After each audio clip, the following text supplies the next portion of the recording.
now call the meeting to order.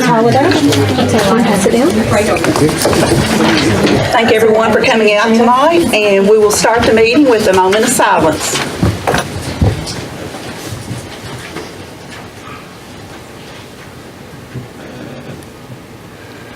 Thank you. And now we are pleased to have Mr. Miles Bethel from Greenville Elementary to lead us in our pledge.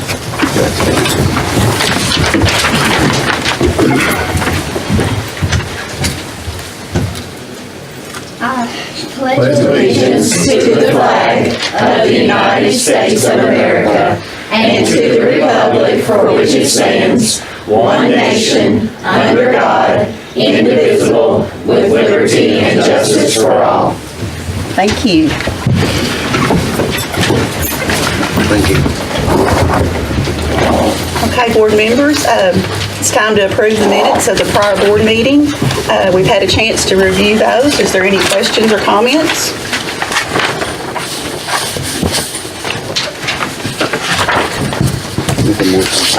Okay, I have a motion from Mr. Johar to approve. Second. Second to Mr. Bowers. All those in favor? Aye. Any opposed? Okay, motion passed. Okay, and now we come to the agenda, and we need to present the option to amend the current agenda. It's come to our attention that the work session for January will be on Martin Luther King Day, and due to staff being out of school that day, we thought it would be more convenient, so we would like to move it to the Tuesday of that week rather than the Monday. So we would, the motion right now is just to amend the agenda. So if anybody has any questions or a call for a motion. Okay, I have a motion from Mr. Johar. Second. Second, Mr. Bowers. All those in favor? Aye. Any opposed? Okay, motion passed. Okay, now we need to approve the amended agenda. And the item that we just passed will be item J on the current agenda that we have. Need a motion to approve the amended agenda. Make a motion. Ms. Lavelle made a motion. Do I need a second? Second. Second by Mr. Bowers. All those in favor? Aye. Any opposed? Okay, motion passed. Okay. And now I'll turn it over to Ms. Embry for our recognitions.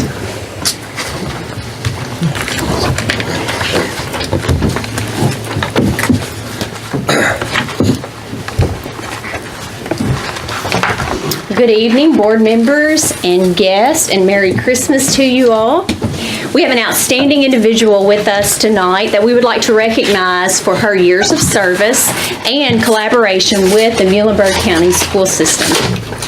Mr. Felix E. Martin Jr. passed away in 2007, and he left the bulk of his estate to establish a foundation that would support the civic, cultural, and educational needs of Muhlenberg County. The Felix E. Martin Jr. Foundation was formed to honor the life of this generous citizen. It continues to seek ways to enrich the lives of the citizens of Muhlenberg County. Since the inception of the foundation, this individual has served as the president. Schools have been a key partner with the foundation in working to create opportunities for the students of Muhlenberg County.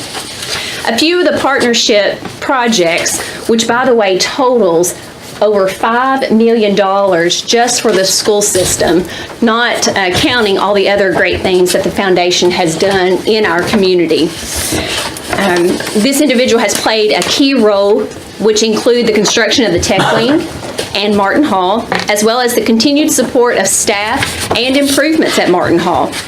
In partnership with the schools, she has led the development of foundation programs which focus on early childhood education, known as SOAR, and successful transition to post-secondary education this past year, known as Muhlenberg Achieves.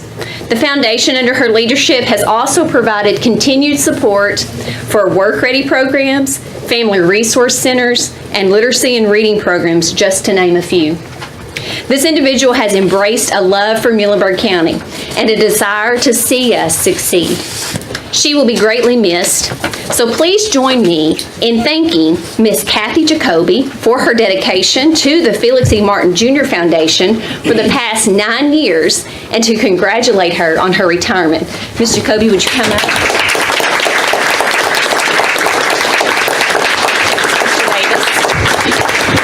Mr. Davis, would you mind to present this to her? Get everyone stage for a second.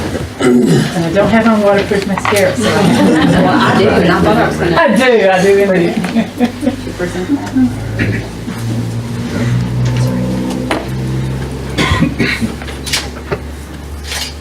One more. Thank you, Kathy.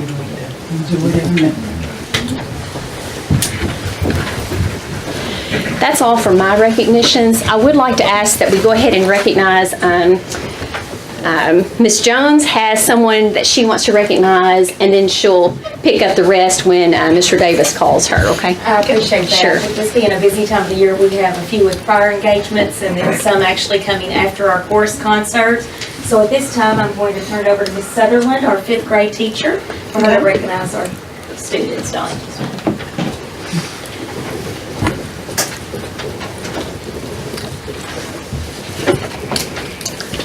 My name is Missy Sutherland. I teach language arts at Greenville Elementary. And each year, my 5th grade students participate in a writing contest to showcase their writing skills. It is sponsored through the Kentucky Retired Teachers Association and the AARP.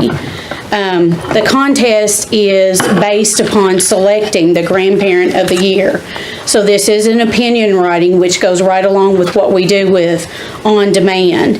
There are several components that the students have to follow as far as guidelines in order to qualify to be considered for this essay. One is the essay has to be 300 to 500 words in length. It has to be handwritten by the student. It has to be about a grandparent or a surrogate grandparent that child selects, and they must be living at that time. Students also follow the formal essay format in order to write this.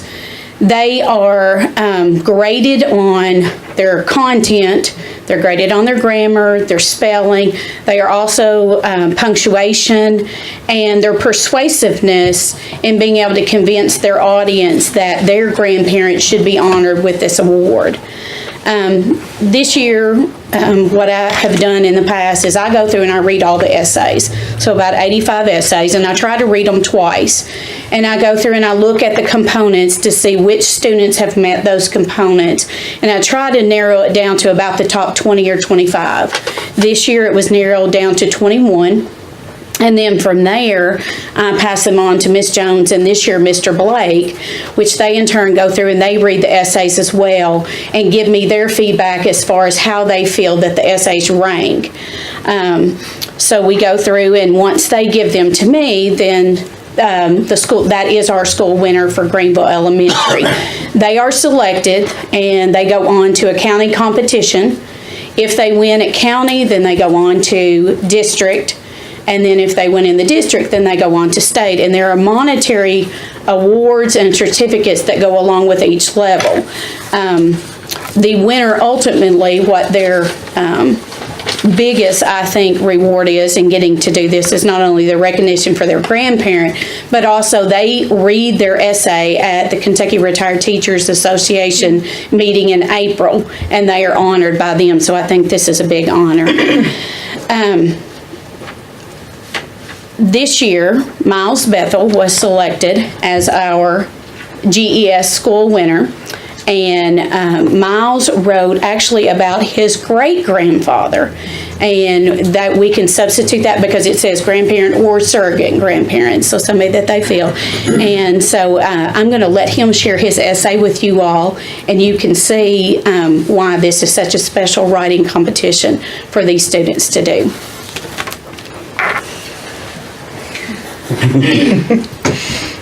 Yeah, you can come stand. Just right, yeah. Yeah, that's fine. That's that way. My great-grandfather My great-grandfather, Orville West, should be the AARP Grandparent of the Year. He's a retired postmaster, was a Marine in the military, and he was commissioned as a Kentucky Colonel. My great-granddaddy told me a story about helping his teacher by lighting the schoolhouse fire every day for a nickel. He didn't even have to go to school because he was a farmer's son. He cares about working hard, always learning, and helping when he can. My great-grandfather was once the postmaster of Greenville. That is an official government job. He made sure all your mail was delivered. He kept a good driving record and moved up to postmaster after he delivered the mail and drove the mail truck. Granddaddy had to pass a lot of tests before he got that job. He was a hard worker and set a good example of how hard work pays off. My great-grandfather was in the Marine Corps. He was on the USS New York, which was stationed in Hawaii during World War II. Since he was a Marine, he was willing to fight for our country. I think being in the military would be hard. Granddaddy is a veteran that knows respect. He is also a Kentucky Colonel. It is an honor given to someone for their helpful work in the community. He started off owning his own gas station in the 1950s. Then he became a mail carrier. He retired as a postmaster. Granddaddy kept the family farm running the whole time. He also was a quartermaster in the VFW. That meant he kept up with all the money and supplies.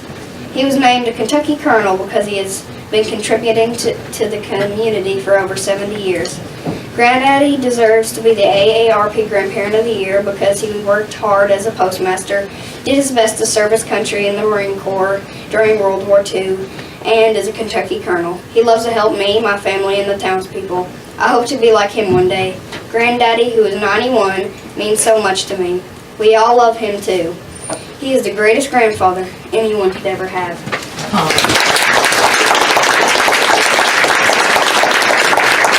Good job. Awesome. Good job. Good job. Great job. Very nice. And I know your great-grandfather will be very proud when he reads that, or you read it to him. Definitely a winner. Definitely. I think y'all are proud right now. Is that correct? Oh, my goodness. So is that all your recognitions, Carl, for now? Okay, thank you. Okay, now we'll go on to the treasurer's report. Mr. Blitzinger. Thank you, Mr. Chairman Wells. I appreciate it. That's a tough act to follow, certainly. So I know it's been Tonight I'm bringing to you the financials for the month ending of November 30th, 2017. Revenues for November were beginning balance about $15.17 million. Revenues are up about $4.2 million from the last month.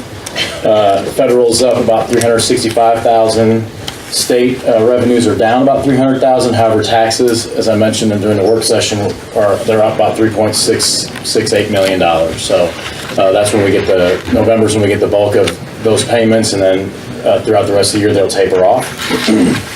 Other revenues are up about $123,000, and food service is up $470,000. It's important to note that revenues are up about $158,000 from the same period last year. Total revenues $6.46 million, and total revenues including the beginning balance and other cash and securities about $21.6 million. Expenditures. This month, fund expenses were about $1 million. Food service about $150,000 for a total accounts payable about $1.157 million. The significant bills in November was $103,000 paid to the sheriff's office for the collection of those taxes that I mentioned earlier, and also $468,515 paid for the 5 buses that we ordered last year that have now been delivered and are now on the road. Payroll is at $2.567 million. It's down by $12,000 from the previous month for a total of $3.725 million. Overall expenses are up about $557,000 from the previous month, but again, that's the buses and the tax collection. So Payroll expenses breakdown, the gross pay was about $2.446 million. Employee deductions of a little over $800,000 for a net pay of about $1.6 million. Taxes that were remitted were about $441,000. KTRS payments were $290,000. CRS is delayed this month due to the state. The state told us to hold off, so when we compile the numbers, those state numbers were not available. They've now been remitted. Insurance payments are about $87,000, and other payments are about $134,000, bringing us back to the $2.567 million. And the accounts payable breakdown, fixed and mixed expenses are about $943,000, which accounted for almost 80% of the accounts payable in November. Utilities are about 10%, or $118,000. Payable expenses were $124,000, about 10% of the overall expenses. So that breakdown even further is total accounts payable $1.186 million. General fund paid about $981,000. Special revenue being Fund 2 was about $56,000, and food service was about $150,000. The ledger balance at the close of the month was about $17.9 million. The bank balance is $9.76. Outstanding checks $380,000, and the cash at the close of the month was $9.3 million. So again, when you bring that back with the investment funds, that brings it back to the 17 million, or almost 18 million, excuse me. That breakdown of the 17.9 million, general fund is 8.6, which is up about 2.6 million from the previous month. Fund 2 is at about almost 8,000. That's down 55,000 from the previous month. Construction and debt service remain unchanged. Food service is at 306,000, which is up 224,000 from the previous month, and daycare is at 77,000, down a little over $700. So extended financial picture. Through the month of April, we expect the balance to be about 14 million. That concludes my presentation. Thank you. Appreciate it. Thank you. Thank you. Any questions?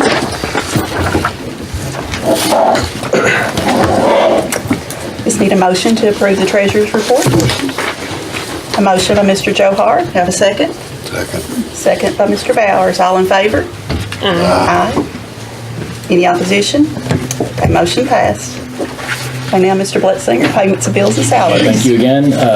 This month I bring $293,565.81 in board bills to you all. Of those, mainly general fund, about $273,000 of that. Fund 2 is about $20,000, and there's $138 in food service amount of checks. Of the significant checks, there was a $100,907 check for Bluegrass International Trucks. That was the special education bus that was purchased with Medicaid funds. And the other significant expense was the car rigs and Ingram, which is the annual audit cost for $28,600. They just delivered that bus? I believe so. Yes, sir. I thought, It was ordered later than the other ones. okay, that's what, all right. That was one that Ms. Penley Yes. requested since we had the additional funds in the Medicaid dollars. Any other questions? Okay, I need a motion to approve the payments of bills and salaries. A motion by Mr. Joe Hart. Second by Mr. Bowers. All those in favor? Aye. Any opposed? The motion passed. Thank you. Okay.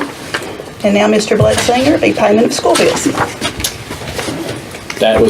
Those are the site-based bills that you all have? Yes.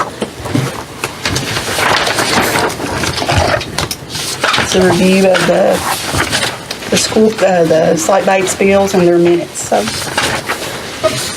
Any questions on any of these? We've had these to review, so. I didn't find anything out of Okay. the ordinary. Any questions? Do we have a motion to approve? So moved. Do I have a second? Second. Okay, all those in favor? Aye. Any opposed? Motion passed. Okay, I think we're up to public participation now. I don't believe we have any. Okay, so we'll move on to our superintendent's report. Mr. Davis? Thank you, Vice Chairman Wells and board members. I want to start by introducing my mentor superintendent, Paul Mullins from Logan County. Superintendent Logan County is here. Paul has worked with me. He's a veteran superintendent and been a big help, and he's been gracious enough to say that if you have any questions or concerns about problems that I have or things I've done wrong, to call him. And I really appreciate that, Paul. And we'll move on. I want to talk a little bit about the safety issue we had this morning. As you know, early this morning we had an issue with law enforcement and a kind of basically a bad guy on the loose kind of deal. And I do want to commend and thank some folks because I think it was handled pretty well. Our Central Dispatch, local law enforcement, our SROs, our principals. Kim Dukes at the bus garage is the first one that got it going.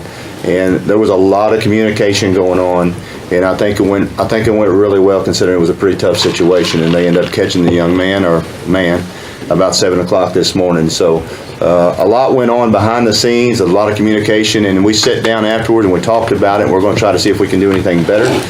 But the folks in the county were a big help, and with kids' safety always at the forefront. So we appreciate that. And even a lot of teachers, as they found out, school staff got in early to make sure that they were needed, they were there. Just a lot of folks went above and beyond. And I will recommend, because I didn't have this, there's something I didn't realize, Smart 911 was available. I didn't get these texts and calls at 3 in the morning. And so I missed out on that. So I would recommend that if you don't have that, there's a link on our website now and on our Facebook page and all, I believe, where you can go and sign up for that, and you'll get these alerts on weather and this sort of thing. I didn't, again, I don't know how I missed it, but I did. Did they alert this morning? Yeah, If I get weather and water outage, You have to specify on it. Yeah, well, I had to Everybody specify works all when I 5 woke up things. at 3 in the morning with a phone call. what does that specify, do you think? Is it just like, Safe, I don't remember what I I mean, went to. There I was would like think it would 5 just things be to anything check. public information, but, There's like 5 I different signed options. up for it, but I'm not sure what. but they'll call you My or wife text got you? me, Yes, call, text, and email is what I signed up for. So ding, ding, ding. But I do recommend you do that because again, I thought I was good to go on that, and I was not. Next thing I just want to mention the pension issue. Basically, we haven't heard a lot in the last month. It's still there. I'm pretty confident that there will not be a special session called at this point. Actually, that would have to pretty much be next week. But again, they convene in January. So it's going to come back again, and we have concerns now about budget as well as pensions. So we think maybe there's some compromise bill being worked on. Certainly we'll keep you informed as we know more, but again, it hasn't gone away. It just seems to be kind of right now, the special session concern, I think, has mostly gone away. So still keep you up to date as I know more. One other thing before we get to our principals, we have, and I want to thank Carla Embry in large part for this, has come up with this, it's a sheet which basically all about our closings and delays, and we're just trying to get that information out there better. We kind of robbed this, I think, a lot from Davis County and kind of made it our own, where we try to let folks know how that process works. So to communicate that just as well as we can so they understand the time and how they're going to be notified. And we're working on a texting option. Chad, is that correct? We're pretty close to making that happen. I think we need to get to the texting part because I think that'll reach more people than anyone. So we're in the works on. I think we're pretty close to making that happen. And now the best part of my report each time, we're going to have the other principals to come up. Remember at the work session we had a few go because of things going on tonight. So we will start tonight with Mr. Hardison and tell us something good going on along us, please. Well, it's been, thank you, board members, Mr. Davis. December has been a very busy month for us, and it's been an exciting month. The Spartan Singers, our course group, has been in action this month, and last Tuesday, they spent the day performing over 10 times in the community. They started off with the school performance at 8:15. They came to the central office here after that. We had some fun with the central office personnel, sang to them, and then we went to some local rest homes, and then we went to the courthouse, sang inside, and then on the stairs out front. So then they helped the Owensboro Health Medical Center with the grand opening there, with the performance there that night, and then they went back to school immediately following for the 10th performance to perform for their parents and the community. So it was an exciting day. On December the 7th, we had half of our student body perform on stage that night and that day. We had kindergarten and first grade perform some of your favorite Christmas songs. That was a very, it was exciting. They even had speaking parts. We've never had kindergartners with speaking parts, but they nailed it. Mr. Davis came in for the second performance that night, and he was like, he saw the crowd that we had for our kindergarten, first grade performance, and we had bleachers packed. But we had second grade an hour later at 6:30 perform, and that was exciting as well. They sang Elvis and the Sleigh Riders. We had a very exciting performance there. Kids singing. It was a pretty good little story there involved where the kids get into a little argument with each other, then they make up at the end and sing away the night. So a lot of fun. Again, there's a couple more things, but I just want to focus with two more things. Today, our fifth grade had an exciting first event at Longest. I think other schools in the district have tried this in the past and had great success. Today was our first time to go with the Wax Museum, and man, it was a great experience. The kids did some research on some famous historic figures. Then they came today and had their boards and had their costumes, and then all the schools throughout the kids throughout the school came and visited the Wax Museum, and they would hit the button in front of the character, and the character would come to life and give a spiel about what they were all about. So it was really neat. I took Mr. Davis's lead, and he did a breakfast with the superintendent. This morning I had my first breakfast with the principal. So I would have liked to have seen a couple more parents there. We invited 8, one from each grade level. You know what? It was a great start. Had a great conversation with who came, and we're going to keep doing this once a month. And I look forward to future breakfasts with the principal. So it's been an exciting month for us. It has. Thank you. Thank you, Ms. Harrison. Thank you. Mr. Harrison, I just want to brag. I heard positive things about the chorus. And they also, one of their stops was the hospital, MCH. So I just have to say they did a fabulous job there. And I heard a lot of positive things. And thank you for my Christmas card. I appreciate you and your staff that recognized me and sent me a Christmas card. And also, have you ever had kindergartners read off something different than what they're supposed to say? You know what? Usually it's cute, right? It's always an exciting. Yeah, but they're the ones that might, ad lib a little. I will, one more plug. We did post a couple of the actual action videos of the chorus in action. So if you want to get on our Facebook page, check that out. You'll actually get to hear some of our chorus group actually in action. So I think you'll like what you hear. They were pretty talented. Some of those songs were pretty difficult, and they pulled them off. It was great. That's what I heard. So thank you. Yes, thank you very much. Thank you. Mr. Lyle, I'm going to assume some good things are happening at South Middle as well. Good news. So, there are a few things going on. First of all, on November 29th, due to our Work Ready grant, our sixth graders were able to attend Bruco. Had a great trip. They loved that trip. This is the second year we've had that. Then that afternoon, we invited Kentucky Shakespeare out of Louisville to come down, and they presented some different Shakespeare plays for our kids. And the play was great, but our teachers keep talking about, we were impressed with the level of questioning from our students to the presenters. And the presenters even mentioned that later. They said, wow, we've not had that level of questioning before. So from sixth graders, we were very, very impressed with that. Tomorrow, if you get an opportunity, if you ask the kids, it's probably the biggest day of the year. At South Middle, it's our 3rd annual dodgeball tournament. We have 44 teams at this point, as of this morning, ready to participate. One in each 6th grade, 7th grade, 8th grade, and then your co-ed divisions as well. I can't take credit for this. Mr. Lloyd started this, Doug Lloyd, in Tree County, and Tree County still has the dodgeball tournament that he started there. And so this is our 3rd year. It's a chance for our kids to give back.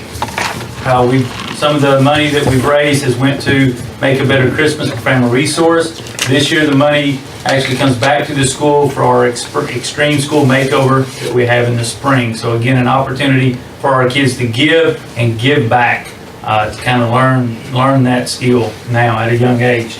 And then Tomorrow night, South Middle is hosting the girls GRVC Green River Valley Conference Girls Championship. If you get a chance, unfortunately North-South, neither one of us are in it. That's nothing, no knock on either one of those teams. It's just that you have 4 good teams in the tournament. 7th grade is McLean versus Hancock, 8th grade is McLean versus Grayson. So if you get a chance, come out and see that. Thank you. Thank you. Thank you, Mr. Lau. Who won the door contest, decorated door contest? Miss White, Miss Alicia White won the contest. That was pretty interesting. And I want to say something. I know that as a board member, Mr. Lyle sends an email every single Monday, a good news report, I believe is how do you word it? Good news report. And he's consistent, and there's always positive things being mentioned happening at South Middle. So thank you. I don't always read them. I'm guilty for not reading them all. But when I do, they're always pleasing. So thank you so much to you and your staff. So. All right, thank you, Mr. Lau. Ms. Bumps, what's going on at the high school? Much like Mr. Hardison, lots and lots of things going on at the high school. I remind the board members at our last meeting that we were preparing for our high school drama play, just another high school drama play, and it was hilarious. If you did not go, you missed out. My mouth hurt for at least 48 hours from laughing so hard, but it was pretty fabulous. Some other things, this just in today, I didn't have it on my original list, but we had 4 students to make it to All-State Band, KMEA All-State Band. Evan Gallion, 3rd chair snare for symphonic band. Dylan Hawker, 17th chair in clarinet for symphonic band. Ryan Brewer, 1st chair trombone for concert band. And Justin Hawker, 8th chair in alto sax and concert band. So pretty exciting for these students to be able to do that.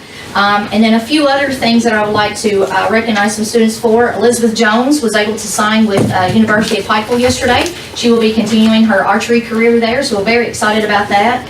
Our cheerleaders competed last weekend and placed 7th at state. Our dance team will compete at state this coming weekend, so wishing them best of luck. And as we continue on with a Career Tech Ed series and Soft Skills series at the high school, I have with me tonight Cameron Gonzalez. He is the son of Mary Beth and Victor Gonzalez. Cameron's going to speak to us a little bit about our health science program and HOSA, because our HOSA team competed recently in regional, and every individual placed in every area that they competed in. So, Cameron?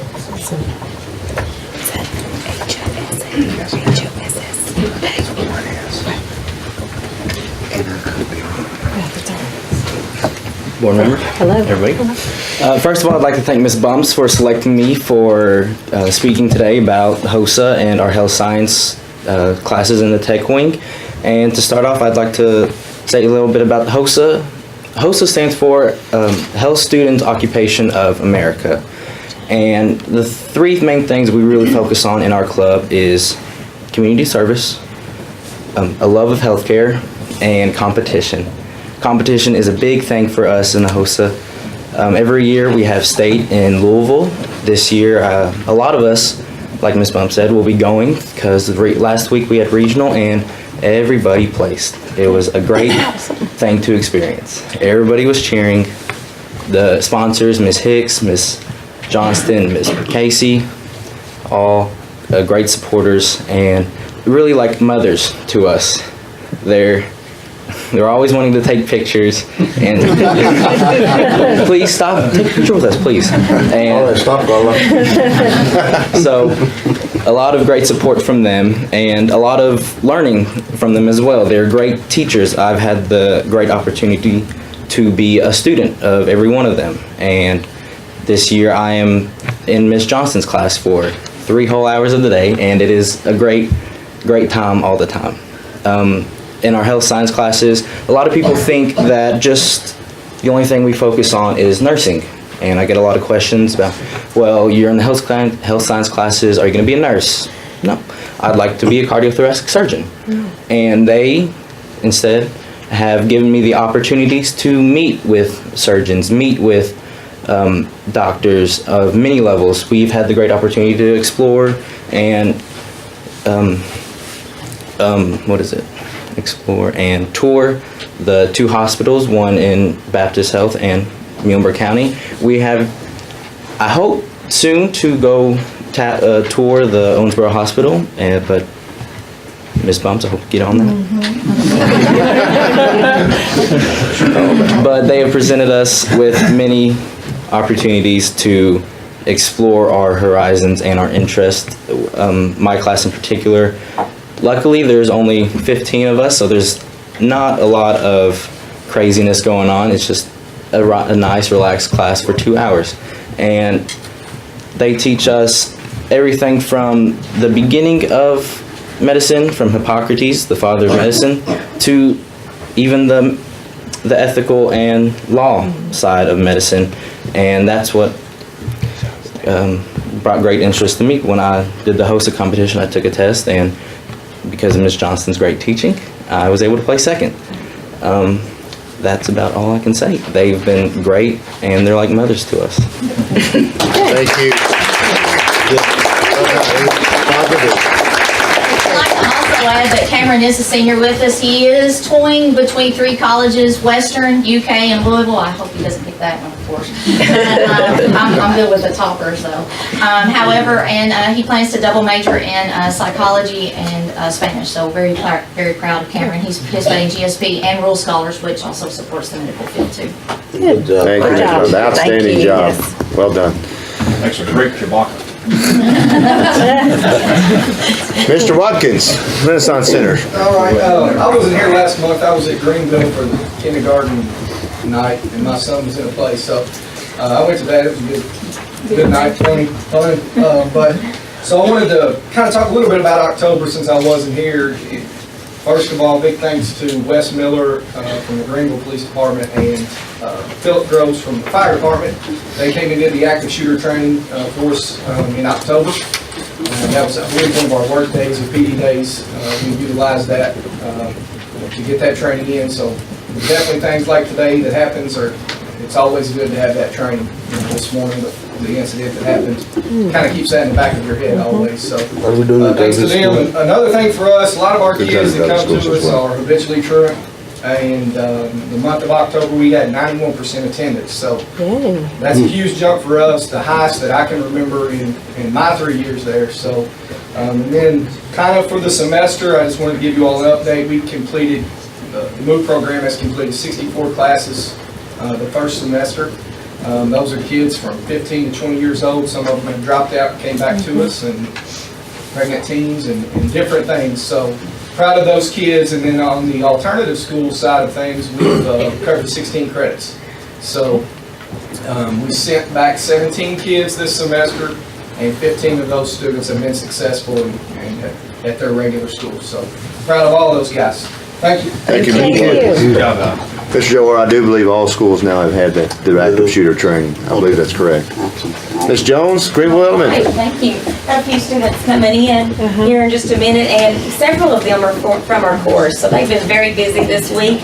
They also went Tuesday night to the Owensboro Healthplex and did an excellent job, and they were very complimentary of Longest. They couldn't wait to tell me how well Longest did when I got there too. So Longest. very sweet to do that.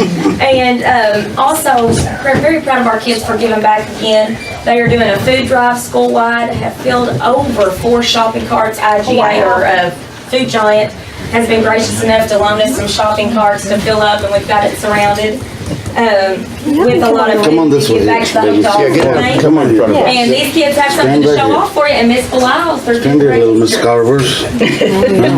Little Carvers. Oh, awesome. I assume these are the proud parents walking in with them? Yes. Yeah. They've been waiting patiently out in the hallway. Thank you for that. We appreciate that. I'm Tina Beliles, and I teach social studies at Greenville Elementary, and every year we do a unit of study on Native Americans. We study the 7 cultural regions in North America. The kids get to choose what home they want to construct, what region they want to research.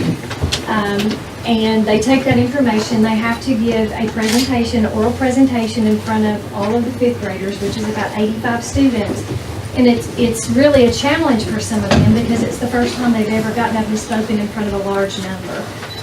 But I'm proud to say that all 85 stood up and gave their oral presentation.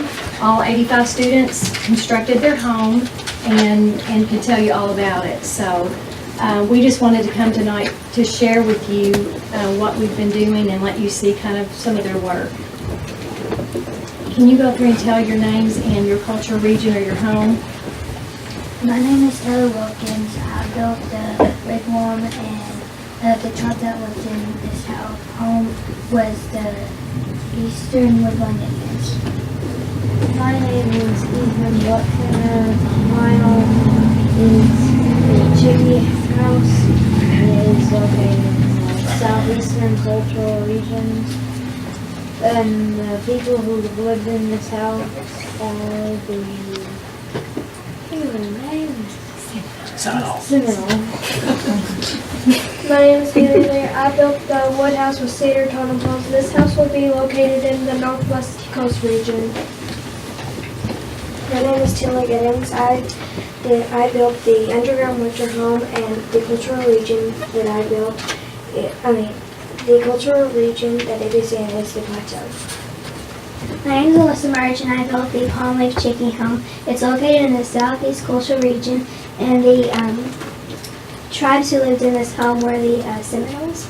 My name is Rachel Dukes, and I built the Native American teepee. This tribe will be located in the Great Plains, and the people who lived here was the Dakotas and Cherokees. My name is Avery Carter, and I built the Adobe Purple apartment, and it is located in the southwest, and the Annis wasn't located. I'm Sarah Miller. I built the Southwest Adobe Pueblo apartment. The tribe that lived in this was the Anasasis. My name's Ava Carver, and I built the Adobe Pueblo apartment, and the tribe it's located in is the Southwest, and the Anasasis.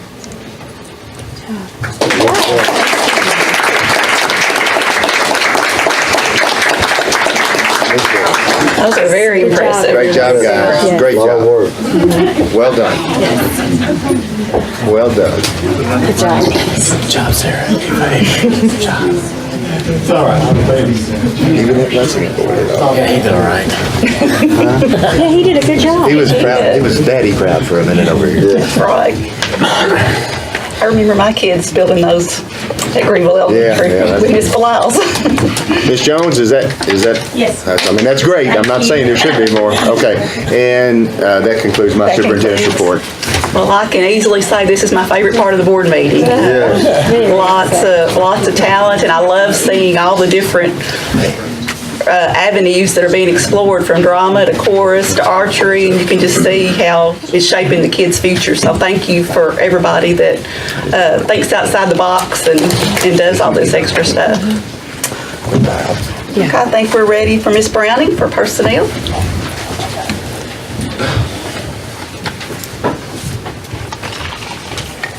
She gets to follow that every time. Yeah, they change it up. I'm going to bring some exciting personnel numbers to you for the time period November the 9th through December the 5th of 2017. In the area of certified personnel employment, there were 7 actions. Resignation of certified personnel, there were 2. Reassignment of certified personnel, there were 3. Classified personnel employment, there were 14. Resignation of classified personnel, there were 5. Reassignment of classified personnel, there were 6. Thank you. Thank you. Thank you. And I think we're ready for the attendance and enrollment report from Mr. Freeman.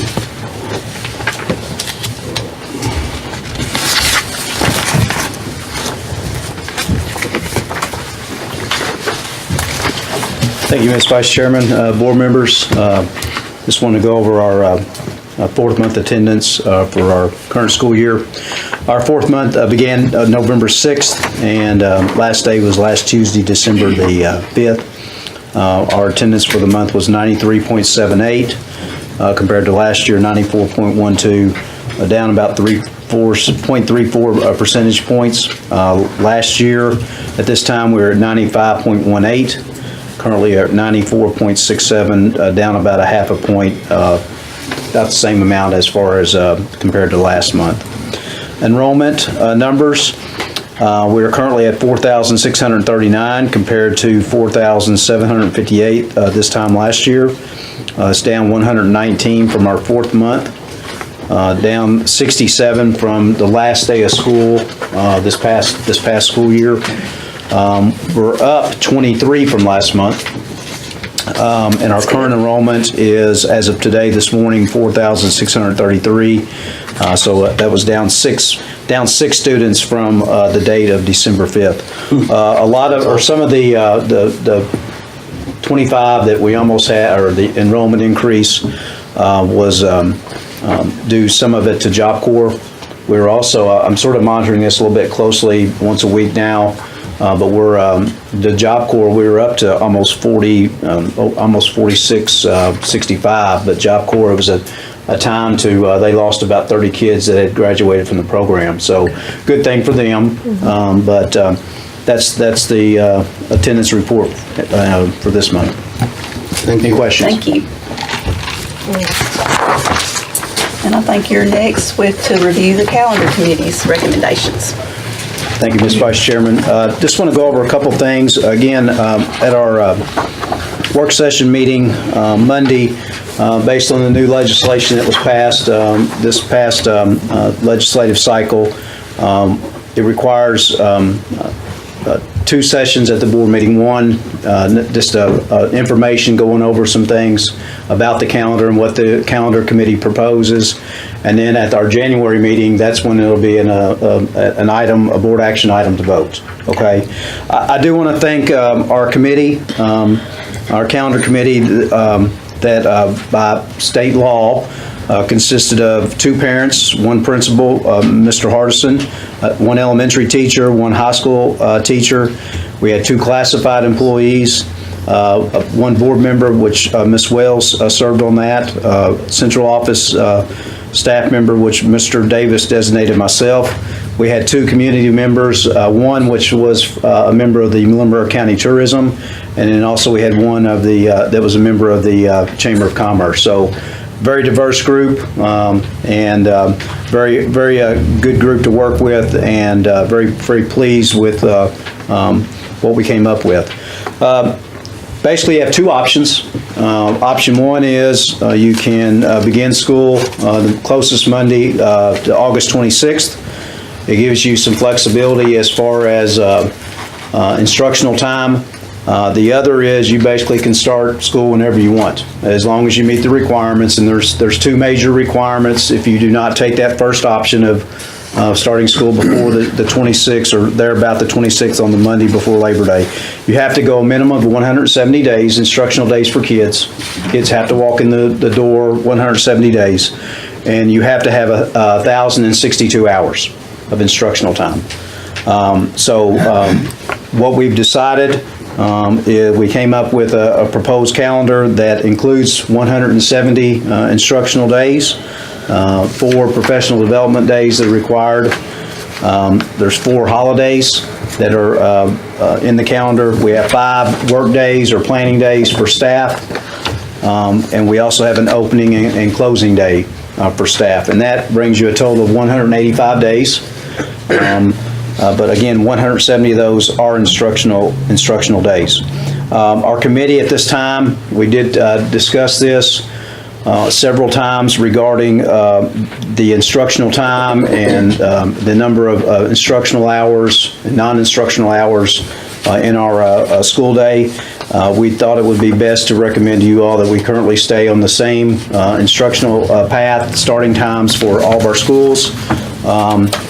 One of the things that I did point out, that our elementary goes 1,073 hours, which gives us about 11 hours extra as far as just in case for emergency weather. Gives Mr. Davis a little more cushion than beyond those 5 hours that the emergency hours that the state gives us.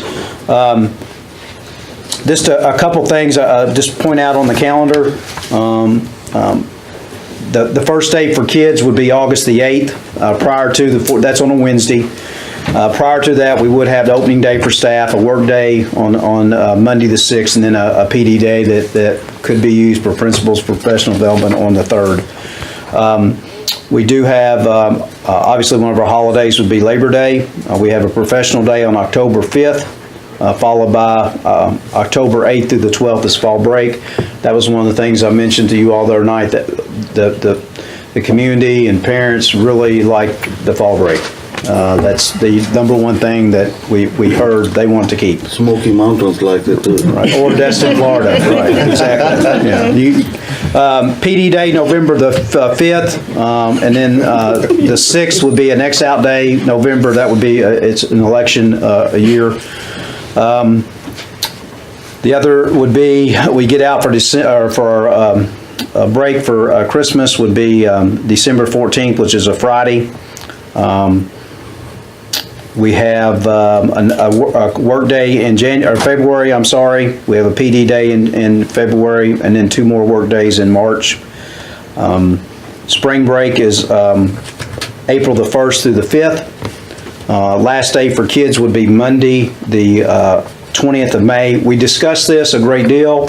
We don't like the idea of a Monday, but we're also looking at this. What are the odds that we don't miss a couple days? So we went ahead and went with that. The last day of school is really not a real high attendance day anyway, so even if it fell on that Monday, we felt comfortable that would be okay, but we also thought that it probably wouldn't happen. So the 21st of May is a Tuesday. That would be closed. The schools would be closed because of election day across the state. We do have that marked as a work day, so that way we could definitely get that in the calendar. Because usually if we have a work day tacked on at the end of the year, that's going to basically be what I call a wash. We're going to be able to do that day anyway. Closing day for staff will be the 22nd of May. Also, knock on wood, this is our last year of 21 makeup days that are required. Going back 5 years, this is the 5th year, so won't be as many makeup days hopefully in the school calendar next year. I think it's the highest we have now is I think 10. So unless Mr. Davis jinxes us, I think we'll be in pretty good shape as far as that. So the other thing is we do have a few, I did do this as an option for next year. We do have 3 makeup days prior to Christmas, just in case something happens where we miss 5 or 6 days. So that's sort of the proposal that we'll bring to you at next month's board meeting. And do I have any questions? Can your committee change any of that? If you have to bring it to us twice, could they decide no more on that Monday, or, the last day of school for that Monday? I mean, essentially, is it still where they No, can change we're anything? waiting. This is it. Yes, Okay. we're waiting for you. We've met a couple Okay. times. We're waiting if we have to. They're waiting for me to come back in case we need to reconvene. Great. But this is okay. And I will say it was nice having the input from the community, the tourism, the chamber, the parents. I've heard in the past that was a concern, so I think that was a good move, and a lot of different focuses, but he is right, fall break is top of the priority list. Yeah. Okay. Thank you, ma'am. Mr. Freeman, while you're there, I know next month we're likely to bring to you, I want to go ahead and get it out into the public. You guys will have to make this decision, but we'll likely make up the one day that we're sitting out with the eclipse. Remember we missed the eclipse day. I think it was the 21st of August. We have a work day that's scheduled in January. I believe it's the 26th. I think so.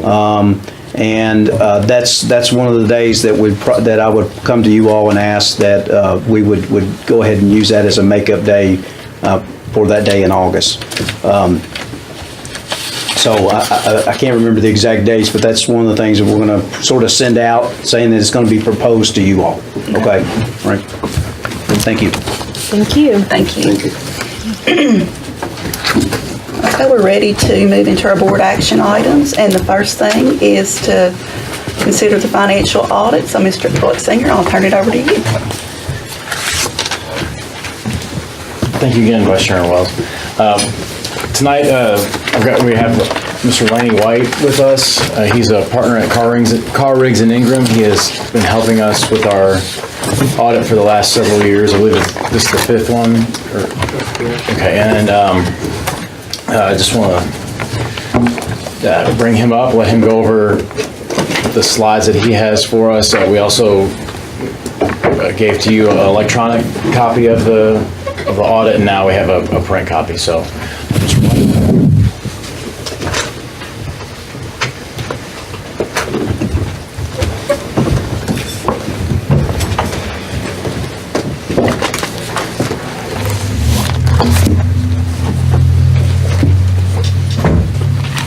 Well, good evening, board members and management. As Eric mentioned, I'm a partner at CRI and been on the audit now for several years as a partner. Got to know a little history about the district now for the last several years. And tonight, I think you've received the report ahead of time for some of you. So I'm going to primarily focus on just the graphs, and from there, any points you may have, feel free to chime in and we'll try to answer your question and field anything you may have. And again, this is more of an executive summary from my standpoint of the high points. We did spend, gosh, what, 2-3 hours? 3 hours almost. Yeah, it was a good work session. And went through with Eric and Mr. Davis the financials in detail in a lot of areas of just things of points of interest and things for future consideration that may be brought toward the board from that standpoint. So again, a good meeting from that standpoint. I'm going to kind of go first, just give the overview of just the reports. I mean, what we really are engaged to is provide a report, an opinion on the financial statements. And you'll see in the front of your actual audit is our opinion. And you receive what's called an unmodified opinion, which means there's no material errors noted. As far as any bondholder, regulator, citizen, board member, it's kind of called a clean opinion. So again, nothing negative for any kind of annotations of not following proper accounting procedures from that standpoint. There's 2 more letters inside of the actual document that we issued. One, the next one is really called under government auditing standards. And that letter goes through, and being you are a governmental entity from that standpoint, it looks at, in a sense, your laws and regulations that have a direct and material impact on your financial statements. And we do not have any compliance issues of notable laws and regulations that could be materially impacting the district from that standpoint. Also in that letter, it deals with control structures over the financial statements. And it looks there for two items are called material weaknesses and significant deficiencies. And those are the more heightened risk control issues that if something was deficient, that would bring it to your attention. For instance, if it was a material weakness, which I think we may have been had for one time here, it says that there's such a weakness in controls, material errors could go through the financial statements and not be detected. And the significant deficiency is one where we think it's a deficiency, and at least it's heightened enough risk, we think, to be brought to your attention. Good to report tonight, neither one of those are in the report, but that was 2 of the types that you could have in there. So again, a good report from the control standpoint and the laws and regulations for the, what we call the government auditing standards letter. And then the other letter really deals with your federal programs, for all your federal grants. And there's a thing called a Single Audit Act and the Uniform Guidance, which now governs all federal monies across the U.S. A couple of years, 2 years ago, they combined all the federal regs into one. So now any not-for-profit, any college, higher education, any school district, all under one, in a sense, set of guidance from that standpoint. And in the current year, the Title I was your level of federal program that was audited for compliance, and it received what's called unmodified opinion and had no errors also noted for control or compliance. So for the 3 letters, you receive good reports from a control standpoint and compliance. In the back of the report, we do look through also for other checks and balances and things that we call a management letter. It's things that are not, again, heightened enough control risk to go in the front letter, but it's things, well, a lot of things are just for checks and balances, to kind of cross your T's and dot your I's, and it's a good practice. And some things are really being mentioned, and a lot of times it comes from what's called the Red Book. It's the Uniform Handbook for schools to operate their activity funds, and a lot of them come from that. So this year you did have, I think, 6 schools out of the 9 did have some comments regarding Red Book primary compliance. And there were some comments in there with the central office too. And so Eric has gone through, and as a requirement, you have to give a response for all those comments of how what's called your corrective action plan. And he's gone through, and in the document you have is his rebuttal of how his corrective action plan will go through, and he plans to address those issues from a control standpoint. So, and that's required also for KDE likewise from the standpoint. Any questions on the report before we start the numbers? I'll get the letters out of the way, and they're all no numbers, but just compliance issues and letters and such. If not, then the first graph, what you'll see, is really, if you remember, I remember on here at least once a year with you all, there's two actual financial statements in this report. And the first one really is done probably once a year, and that's when I come here. And it's not one you deal with every month as your operating cycle because it's not really driven for a one-year cycle. It's more of a for-profit business model financial statement. It gives all your debt, all your capital assets. Again, it tries to give a complete picture of the overall district as a business unit. And it goes through, and you can see here the components. I focus on equity because equity is where you want to focus on because you have your assets and liabilities. The thing is your equity goes negative. That means you've got upside down. You've got more liabilities and assets, and that usually means trouble. So again, we'll focus here tonight on these three areas here on this statement of net position. You can see the first component is called the net investment and capital assets. This is going to be your actual assets at their cost, less depreciation, less the debt tied to it. And you can see this year you got about a $60,000 increase. And primarily what that means is that in a sense, your depreciation kind of was greater than your current pay downs of your debt and your additions. So when it all settled out, actually the depreciation was a little bit more. The depreciation is charged through this statement. Again, it's charged also with interest cost. It's charged with more pension cost. The pension cost is really kind of gone in this statement. It kind of really inflates activity because a lot of times what it does, the state gives numbers that they pay on behalf, and we book what's called on behalf payments. So you book a revenue and expense. So gross numbers get really high. The net doesn't change really, but it really does because things they pay on your behalf can inflate numbers. And we'll see some percentage here and some other numbers that it really causes some distortion from your typical monthly report you see what Eric gives you. Then you can see likewise on your restricted funds, $1.5 million approximately. The money sits there still from the Greenville Library, been there for some time. And this year there's an increase because of the contribution that came through for the park. And it has not been spent as of June 30, 17. So it's still sitting in the money that's restricted to be spent going forward.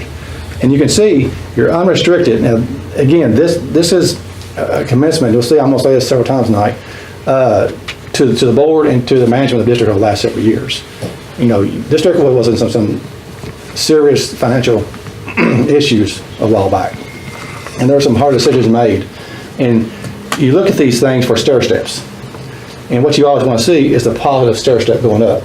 And you can see how you were negative $6 million, went from a negative 1.3 now to a positive 2.9. So that is a great movement of activity that you've accomplished in 3 years.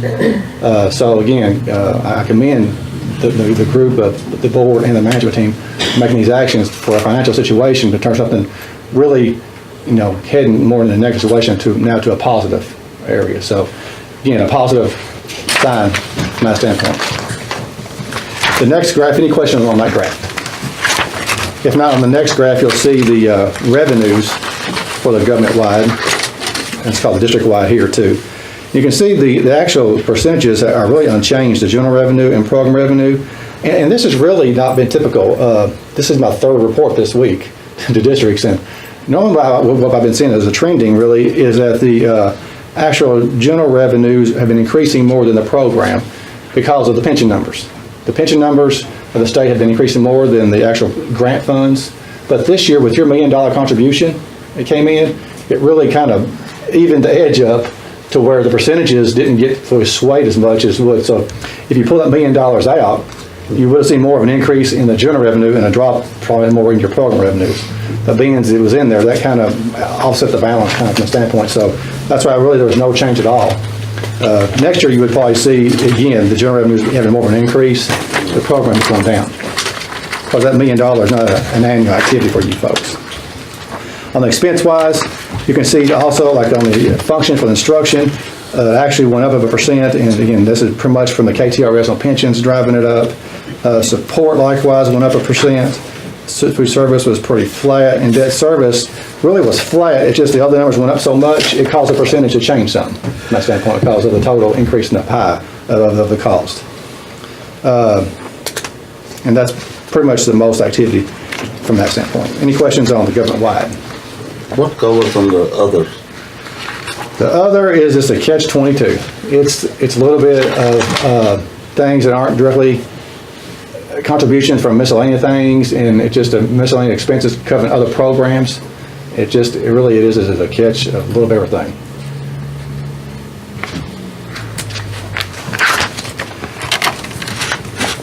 Then on the next graph on page for district-wide change, and you can see here the stair step, and this is going to show the net change. And this is showing again what's called the net change of the revenue compared to expenses.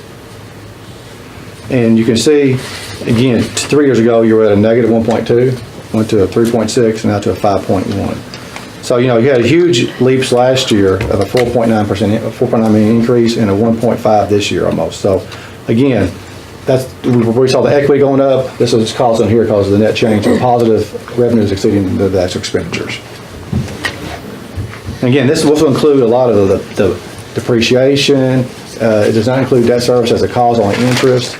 Again, it's more of a business model. And so it just shows it. And also it puts in like all your sick leave that you have in there, that's estimated and stuff. So there's a lot of full accrual, we call it pictures, just going through this example. The next graph that deals with the general fund, this is the one that you live and die by and you see every month with Eric coming through. And this is the main operating fund for the district. And as we were kind of saying, the stair steps, again, this is, going to be a pattern on most of these graphs. You can see you went from 5.8, 12.1 to 16, for the most part, to 16.9. So, you've made some great strides in the last 3 years. And this is, again, to kind of give you an idea of where we were. I know we got down close to be about near a month coverage. What I call coverage, I go to most of the districts and look for your liquidity. Liquidity is going to be what you would have in assets. Should you cease any funding, how long could you survive without no revenue coming through? And the state's going to tell you mostly, a floor of a 1 maybe and a max of a 3-month period for your operating expenses. You're running about $2.6 million a month. If you take last year's expenditures, divide it by 12 for simple math, you're running about $2.6 million a month. So right now, what's called the unassigned portion of your equity, you've got about 5.7 months. So you have made, again, great strides from where you were several years ago to where you are now. There's going to be a point, and you'll see here some more too, that you're going to probably have to make some decisions because, it's growing at a pretty good rapid rate. So from my standpoint, and whether, some things need to be, spent from my standpoint, if you need anything, because sometimes the district really put a freeze on certain areas. And this year there were some things spent and also too. You see we had a little bit more of a decline this year overall in the net change. But again, it's growing at a pretty good rate from that standpoint. And we'll show in a minute maybe some things going forward in your equity that you may want to consider in the future of maybe kind of what I call committing some funds. But again, very good numbers, increasing as, and again, the 5.7 months, very solid as far as liquidity for the district. Any questions on the equity of the fund balance for the general fund? Then on the revenue piece for the general fund, revenues were actually about 4.7 this year compared to 4.52 last year, so about a $500,000 drop overall in the total revenues between the 2 years. And again, that's probably coming from where there was the biggest increase was taxes, about $800,000 increase. The state fund actually dropped at $1.6 million this year. And again, most of that being from what's called on behalf payments. It's going to be from insurance, pension, things like that nature. With the shrinking of the teachers and some of the cost, it shrunk the on behalf payments in amounts of dollars, so it just shrunk the payment they made. So that's what's caused a lot of the decrease in the state revenue for the current year is the on behalf payments. And SEEK did have about a $500,000 drop too. So that equation. So that's the biggest change as well. Local, it's usually a spike there for 3%, and then the drop some in the state revenue from the general fund for the year. Any questions on the changes on the general fund revenues? Okay. For the expenditures on the general fund, likewise, you'll see that there was an expense of 39.5 approximately versus 39.3. So about a $210,000 increase in expenses. So again, from the increased expenses, and then also with the drop in revenue, you'll see a $700,000 change in the overall net change for the current year. And you'll see also the instruction did drop some. And again, this is pretty much caused, again, on the on behalf payments dropped, which dropped the instruction piece. Admin, likewise, is several things in here. Last year, we had 2 years of insurance charge in this category. So that's why it caused last year to be a little higher this year, because there was 2 years of cost, 1 year and none this year in that part. So that's why you'll see some of that going down there. And then you'll see the student transportation. Again, more repair costs, utilities were up. There he is, and about $300,000 increase there. Then in the other area, primarily is going to be is tied to the textbooks and some new software cost going over in the other. But again, the net of all the switches and changes is about $200,000 increase in the current year. Any questions on the change in the mix? Does it change the double insurance in 1 year is just timing issue? It is. There was two paid, like sometimes right near June 30th. Right. You pay it, and so next year you would have none, but you had a higher cost than next year. 1 year, so it's double. So that's why 1 year would show a higher percentage, and next year drop down. Okay. Yeah. And then for the net change, for the fund, this is again the revenues when compared to expenses. You can see an excess of 1.5 million in 15, 6.3 in 16, and then down to 4.7 this year. So again, you saw some of the transfers kind of going up, and then also the $7,000 swing coming through from the reduction of revenues and the increase in cost. But again, you're sitting there with a 4.7 million net change. So again, in a 3-year period, you've added $12.6 million to the fund balance. So again, just y'all have done a superb job in a short time for some recovered areas from my standpoint of getting the district back in a good, healthy financial condition.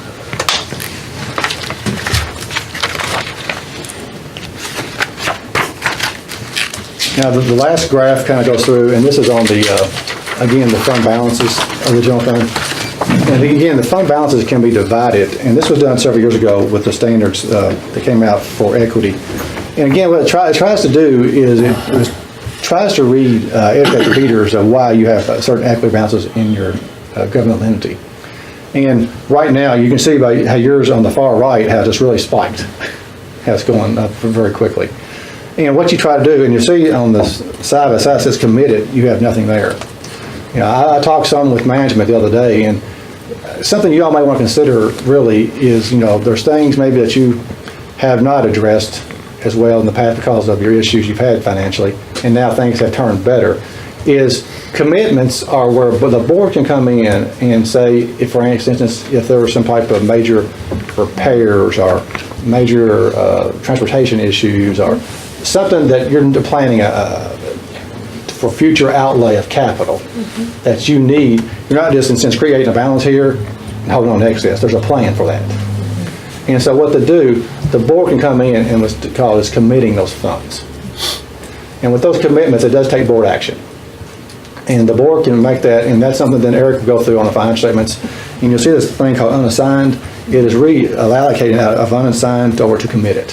Okay. So what that does is give a reader, because if I'm sitting here saying, well, I've got this balance, but yet you may have plans from those funds to be used somehow in the future for the district. And it puts them, again, in a perspective that really it's not sitting there just idle funds. There's a process you're doing to create funds for certain purposes. And the thing is, when you do a commitment, it does not create to where it is not reversible. So say by chance you commit it and say times did happen to be bad. TVA did do something bad. Something happened real bad. And you can go in and board action and reverse that commitment to free it up for obligations for the current district so you're not tied to it. So, but what it does though, it gives a reader, and plus what it does in KDE, lawmakers and different ones see it, they don't look at you have a bunch of money excess and say, well, you got a bunch of money, you don't need no more because you got plenty as it is, you're not spending it. Yeah. This helps educate the users that you do have intentions for those funds, and it puts them in an area, and in the financial statements it'd be disclosed that they're committed for these purposes. And so that way it just educates the users of your district of why these funds have grown, and maybe you've suffered some in the past, but now you have planned to use this in certain ways for things to get in a certain area for your district. So I would do something for y'all to consider and go through is to look at some of these funds that are unassigned and think about commitments Because I know our bonding capacity, we don't have any for several years, but that we could do this, put the money aside, but then should something be needed, we could reverse it. Yes. Where we talked earlier about, sort of specifically some maintenance, Right. possible issues. We'll be trying to get that more where it's obvious to folks what we're thinking. That's a good idea. Just be more transparent. Absolutely. That's what it's just trying to do, what you're trying to get to. And that's the whole thing. That's a good news. And you spell it all out in your board action, correct? Like Correct. these, a certain dollar amount will be committed for maintenance, or do you have to just specify more so like the types of maintenance? Yes, you do. Because you can't really do something where it's just creating like a rainy day fund. Oh. That's where they don't want you to do, where it's just you kind of like, now I'm pouring money for one day when I may need it. Yes. There should be a plan of action. We want to say HVAC unit at the high Yes. school, So- X amount. Or buses, you could Yes. say commit for purchase of Yes. buses, okay. And there's some things too, it's even what's called a minimum fund balance too. And maybe you want to go through and look and say, if 3 months is going to be the high level, maybe 2 months, you can commit, you can set up a fund balance policy of saying that we're going to be good fiduciaries of the equity of the district. We're going to hold back at least 2 months, just to make sure we never get below that, kind of like Eric contingency, because we know that's where we need to be at. And so that way, you don't ever spend it out of the unassigned. So if your unassigned gets too low, you're kind of tweaking with that minimum numbers to where you're going to have some trouble from that standpoint. So there's various ways, and I've talked with Eric, about ways, we're glad to help out, but things you can do to help put this down where it's more transparent to better protect the district going forward. Do you have to put a time period on the committed funds, like if, Well, it's good to have some idea forward. I mean, it won't go in the financials, but in your actions.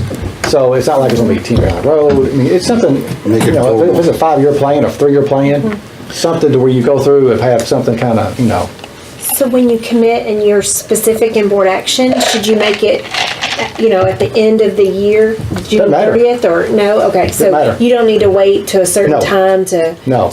go and use those. So No, okay. no. I mean, it's a working document throughout the year. So, I Okay. mean, Ms. Lovell, where you can go through and, If I may interject, so next month, in January, we pass a draft budget. Mr. Davis and I, along with Mr. White, have discussed this, and so we're going to try to look at the funds that we want to, some of the projects that we've discussed, the reason why we're holding some of this cash. Designating those funds for those, working with Ms. Browning with our district facility plan, finding out what, and Jimmy, this is where, when I go through and I create the budget, and I work with the other departments and say, what's going to be these expenses? This is a way for me to say, okay, instead of just adding a line item in the budget that says, okay, I plan to have $1 million set aside for 2 cooling towers at the high school. This allows us to say, private industry, they have a capital budget. Well, this is essentially creating a capital budget, it's creating a committed fund balance for what we're going to be doing. So, and Ms. Lavelle is correct. We will line out what we're going to do, what the, try to figure out best guess estimate of what those actual costs are going to be, what potential timelines might be, those sorts of items. and as you go too, as you do things, and if you start looking at costs and things just always to watch out. And Eric's got, I think, a pretty good skill set from what I've seen is on your projections. It's something to watch for. So, it's easier sometimes if you do one-time events on these commitments, like if you were to buy HVAC, a boiler, or a bus, whatever, they're one-time events. The things you always have to be careful for is things that are reoccurring in cost, which most districts' major cost is going to be salaries for a free district. So, that's something, again, not saying what you need to be at, but you always want to run your models and make sure all those always give this to my advice is where you watch that projection from salaries, because it is every year a cost. And so if revenues do drop, it's something that will eat into that revenue base. And this year you did have a $700,000 decline, but you still had a huge excess. So it's nothing to be alarmed from that standpoint. So, talk with Magic Logic, you can run a lot of scenarios and different versions to see what if. If we do this, what will it impact on me for 3 and 5 years? And make sure you don't go do something that will down the road, you have to reverse because I wish I hadn't done that, because now it's put us back in a situation where I wish we weren't there. So that's a good thing about doing a lot of projections. You can kind of get a peek of different options and thought processes before you actually make action. And then as far as the one thing on school food, I always bring up your school food fund. Again, it had about a 2.3 month reserve of cash. Now, it did lose about 116 this year, 116,000 cash this year. So one thing to watch from that standpoint. So, it's still got 2 months as of June 30th, 17 to carry, so it's fine. And I use more cash now because the pension numbers and those things, it distorts the equity piece of it now. So really I looked for the cash. So the state's going to tell you 1 to 3 months again. It's going to be your rule. If you go over 3 months, they're going to tell you spend money down, some equipment, whatever, to get it on down. So you're kind of still in the middle there, so nothing to be alarmed, but just something to always watch from my standpoint for school food. So you think it's lower than what it should be? No, right now, at June 30, 17, it's right in the middle. Okay. So, but you did, the cash did drop $116,000 in the current year. So there was some more cash spent. So, some things too, I've talked with Eric some too, there's an indirect cost charge going there. Sometimes you may, which you have to use to offset costs in the general fund to kind of subsidize for other costs that bear. It's about $144,000 this year, which, so when we do charge indirect. Right. And you kind of, again, with those projection models, again, you can kind of figure out kind of prospectively what you're going to be at. So you don't want to, again, drop it below 1 month. So you're still okay, kind of middle. So just, as it goes, that indirect thing is an item that you can stop or start each year when you start doing it. So if you got cash, it's a good reason to do it, because rather than the state making you do stuff you don't want to do, you put money in the general fund to help subsidize areas, general fund's activities. So that's kind of, I guess, an overall, probably a longer summary I thought it would be, but anyway, a good report, I think, from that standpoint. Some things I think you can do proactively to help fix the financials with a little more, I guess, transparent of your intentions probably going forward, to give the readers of the district and anybody else to know kind of what those funds are for from that standpoint. Any questions you may have from your review or anything from the audit that I can try to... And Lanny has offered, if we ever want to have, maybe where we have a shorter work session lined up, to come down and really get down into the weeds if you'd like to. Thank you. Thank you very much. Thank you. Thank you all. Thank you so much. And I want to reiterate, I want to thank the team that we have in place and at our schools and the central office. They're a fairly young team, but they have worked very hard to do correct things, and at a school level they're wonderful. Even this month they worked extra hard to get their financials in, do the moved up schedule, so I think they should be thanked. Well, thank you, Mr. Blitzinger, for your hard work, and all the staff throughout the school system involved. We appreciate it. Thank you. Okay, so now we just need a motion to accept the audit as written, as well as the additional review offered by CRI. So moved. Mr. Bowers has made a motion. Do I have a second? Okay. All those in favor? Aye. Any opposed? Okay, motion passed.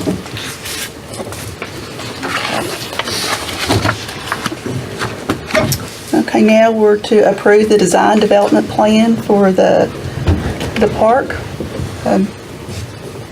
Mr. Davis, are you going to? Ms. Brown, okay.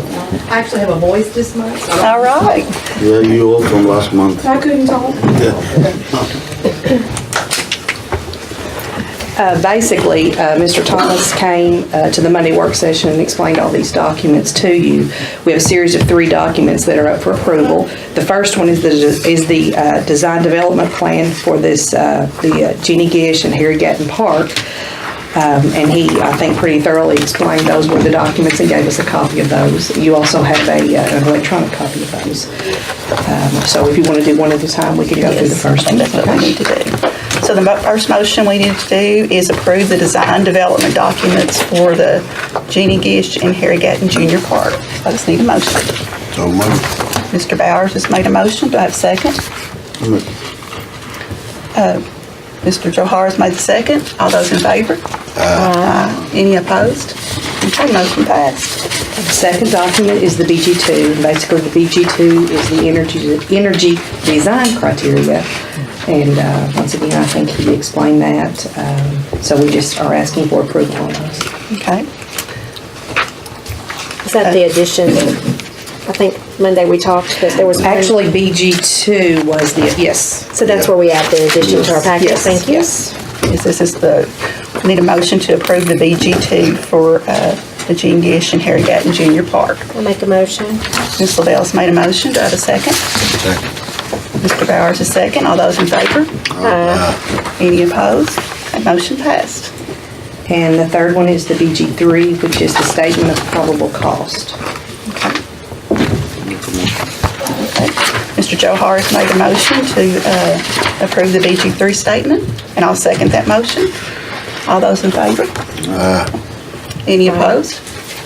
Okay, motion passed. And I will just say, just to reiterate for those in attendance tonight, that according to the timetable, hopefully if everything goes through KDE as planned, the bids will go out early in February and hopefully we'll get to break ground in March and possibly be on the field in the fall for soccer. Thank you. Thank you. Thank you, Ms. Brown. Thank you. Okay. Next on the agenda is to consider the textbook plan for Greenville Elementary. Good evening, Vice Chairman Wells and fellow board members.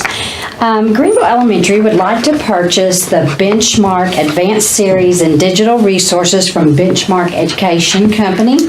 It's based on customized packages for their school for 3 different grade levels. It would include digital resources, instructional resource updates, and then they would also get their consumables for 6 years and not have to pay anything for those. So in the budget summary of the 2017-18 textbook purchasing plan that you were given, the current textbook allocation for Greenville Elementary was $25,086.80, and this total was derived by combining their carryover money in the amount of $16,629.36 from the 2016-17 school year with their 2017-18 allocation, which is $8,467.45. I just want to remind you that this second allocation was, of course, reduced by the state by 50% this year. So anyway, the purchase would be $26,290, and that would leave Greenville Elementary with 0 textbook dollars after this, and they'll be paying actually $1,193.20 out of their ADA funds. So I'd like to recommend that the board approve the textbook plan for Greenville Elementary School so that they can make the purchase of these textbook materials. Okay. Any questions? Make a motion. Okay. Second. We have a motion and a second. All those in favor? Aye. Any opposed? I got a question for you. Okay. Are there any schools sitting with textbooks not getting used, not being used? Now, of course, we have some in storage from years gone by that are still there. What I'm saying is that But, any other school can use those textbooks? Any that old we can- textbooks? Well, in this particular case, Greenville Elementary has not purchased literacy textbooks for a Not good for while. this, not for Greenville. Not for Greenville, but the others? For any other school? I that think they they're can pretty much, use? if they have them, I know at the elementary level, if they have them, they're definitely using them One time we need now. an inventory on those from every school, because over the years we buy textbooks and past, and it's a big thing, and then it comes and stays in a storage, never gets out. So would you like inventory on current textbooks that No, they just anyone use, or sitting in just the back, anything's on their shelves in the back? shelves, not getting used. Okay, all right. It's any other district, anybody else can use it, might as well share with them. I know there's certain guidelines you have to follow from the state, like, I wish it were simple enough to just like hand them over to somebody else, but you have to fill out quite a bit of paperwork. But we can do that. I mean, we can fill out paperwork if we wanted to pursue other ways we can sell those to a company even called, there's a couple of textbook companies, I don't want to name names, but anyway, a couple of textbook companies that will purchase old textbooks, as a matter of fact, but we have to go through the state, certain guidelines we have to follow in order to do anything with those. So, but we could. Right, any other questions? Any concerns? Okay, well, thank you very much. Thank you. Have a great night. Thank you. Okay, Mr. Blitzinger, I think we consider the amended 2017 and 18 salary schedule. Thank you again, Commissioner Wells. Essentially, this is the addition of the salary table for the position for the Director of of Martin Hall. I work closely with Alyssa Manning to get the range. We set that up to where it naturally followed the increases by which our salary schedule is set up. And again, they're covering the gross as well as the taxes and benefits for that position. 100% covered. Yes, ma'am. Okay, thank you. Any questions for Mr. Bletzinger? This is the only thing that's being adjusted on the salary That schedule, is it. correct? That's why I printed out the I rest see of it it. and highlighted. Yes, ma'am. Thank you. Any other questions? Okay. We just need a motion to accept the amended salary schedule. I'll move. Mr. Bowers has made a motion. Do I have a second? Second. Mr. Johar. All those in favor? Aye. Any opposed? Motion passed. Okay. Okay, the next item on the agenda is to consider declaring the outdated technology surplus. Mr. Wells?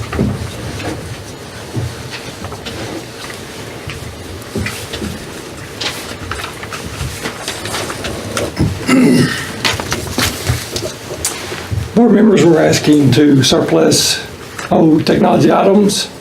Any item that had a fixed asset tag has been recorded and they have been turned in to be removed from our inventory. You also have a sheet that details some of the items that have been itemized.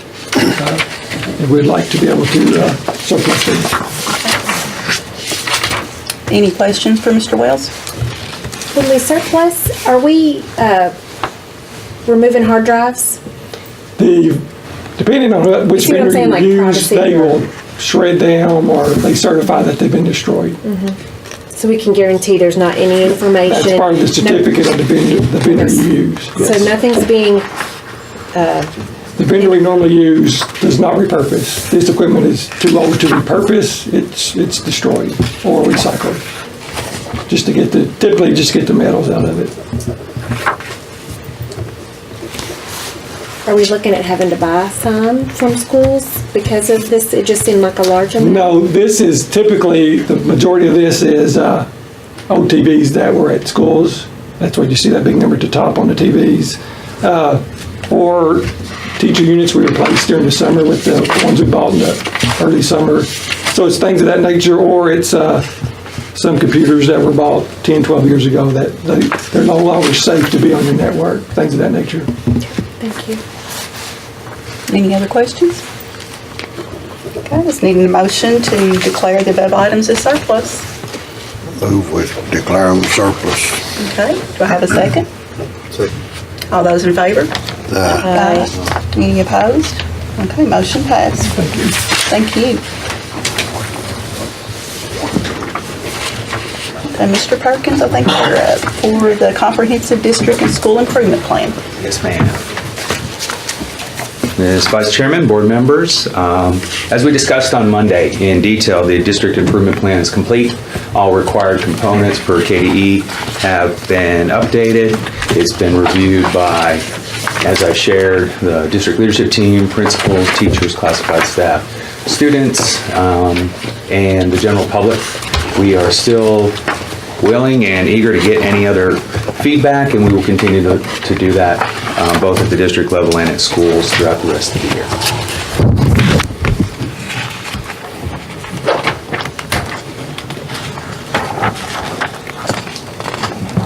Any questions for Mr. Perkins?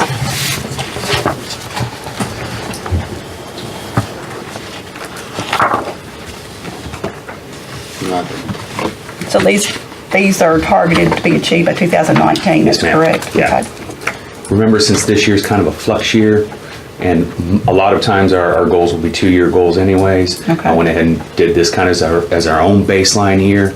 Once we get results back from next year, we'll have a true baseline, and then we'll be able to project out. Okay.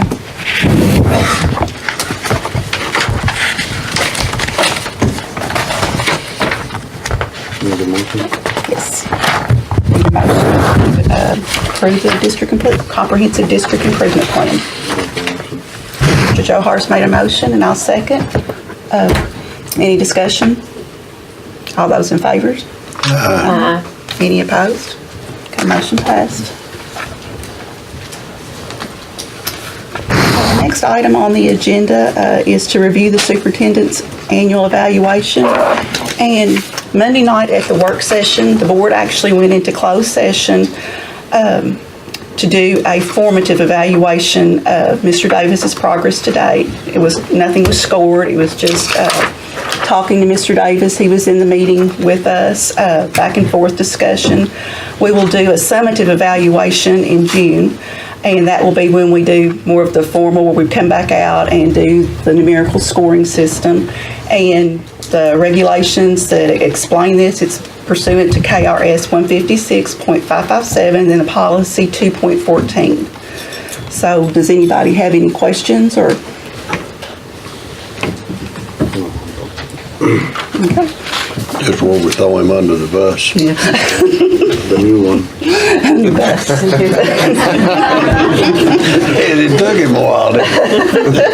Got three more coming too. We'll wait on that one. Okay, the next item is what we added today to change the date of the work session for January. And the motion that we need is to recommend the board change the work session for January 2018 to Tuesday, January the 16th, 2018. I make a motion. Ms. Lavell's made a motion. Mr. Johar, second. All those in favor? Aye. Aye. Any opposed? Okay, thank you. 18th, is that right? The 16th. 16th. 2018, yes. Okay, we're down to our board consent agenda. We've had time to review these. These are a leave of absence request, the KSBA Winter Symposium, facilities use agreements, fundraising request, and field trip request. Are there any questions on any of these documents?